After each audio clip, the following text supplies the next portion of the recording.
Hello friends, তো আজকের এই বিজনেস আইডিয়াতে আমি আপনাদের সকলকে স্বাগত জানাচ্ছি। বন্ধুগণ, আজকে যে ব্যবসাটি নিয়ে কথা বলবো, এই ব্যবসাটি কিন্তু মার্কেটে ব্যাপক চাহিদা রয়েছে।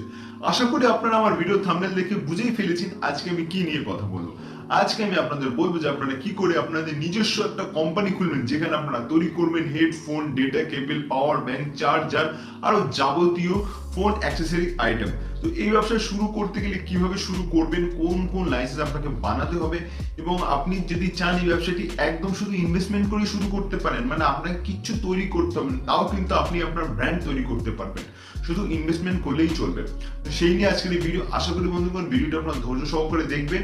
আর বেশি কথা না বাড়িয়ে শুরু করে ফেলছি আমাদের আজকের বিজনেস আইডিয়া।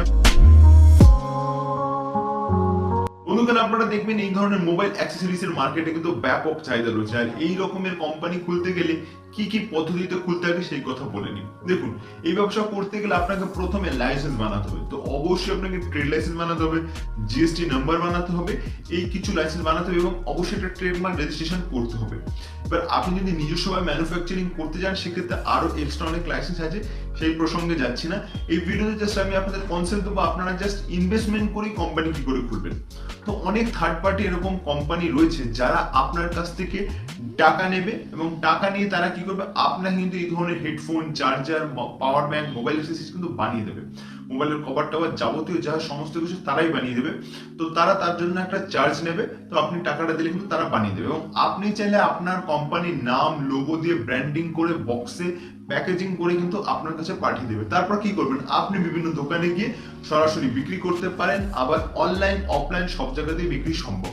অ্যামাজনে বিক্রি করতে পারেন, ফ্লিপকার্টে বিক্রি করতে পারেন। এখানে সব মানে অ্যামাজন, ফ্লিপকার্টে গিয়ে আপনি কিন্তু দেখবেন বেশি অর্ডার পাবেন। তো এই কোম্পানি আপনি কি করে খুলবেন, তো প্রথমেই বলেছি আপনাকে থার্ড পার্টি কোম্পানি খুঁজতে হবে। তো কোম্পানি আপনারা কিভাবে খুঁজবেন, গুগলে গিয়ে সার্চ করবেন, সেখান থেকে তো আপনারা অনেক থার্ড পার্টির নাম্বার পেয়ে যাবেন। সেই সমস্ত কোম্পানিকে আপনি সরাসরি অ্যাপ্রোচ করবেন, কথা বলবেন, তারা একটা অ্যামাউন্ট ফিক্সড করবে। ধরুন আপনি এই সমস্ত করে মোটামুটি তারা একটা স্টক দিল যে তারা কম করে 50,000 পিস বানিয়ে দেবে। এর জন্য তারা কত টাকা নেবে, এর জন্য ধরুন তারা 1 লক্ষ টাকা কি 1.5 লক্ষ টাকা নেবে। আপনি সেই সমস্ত স্টকটা আপনি তাদের কাছ থেকে বানিয়ে নিয়ে আসলেন, তারপর আপনি কিন্তু লোকাল মার্কেটে বিক্রি করলেন।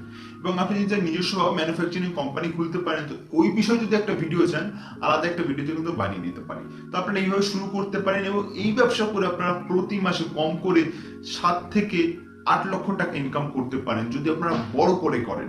আর যদি একটু ছোট করে করেন, এই ধরুন 1 থেকে 2 লক্ষ টাকার ইনভেস্টমেন্ট হয়, সেক্ষেত্রে মোটামুটি 70 থেকে 80,000 টাকা ইনকাম করতে পারবেন। আর যদি 5 থেকে 6 লক্ষ টাকা ইনভেস্টমেন্ট করতে পারেন, সেক্ষেত্রে 7 থেকে 8 লক্ষ টাকা ইনকাম করা কোনো ব্যাপারই না এই ব্যবসা থেকে। কারণ আপনি যত দামে বানাবেন, তার কিন্তু 3 গুণ দামে আপনি মার্কেটে বিক্রি করতে পারবেন।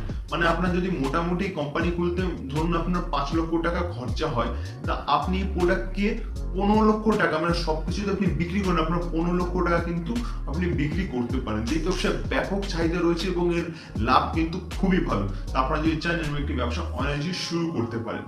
তো আজকের একটা নিউ কনসেপ্ট আপনাদের কেমন লাগলো, যদি বন্ধুগণ ভিডিওটি ভালো লাগে অবশ্যই লাইক করুন, শেয়ার করুন, কমেন্ট করুন এবং অবশ্যই যারা আজকে নতুন সাবস্ক্রাইব করতে একদম ভুলবেন না। দেখা হচ্ছে পরবর্তী একটি নতুন ব্যবসাগত ভিডিওতে। ততক্ষণ ভালো থাকুন, সুস্থ থাকুন।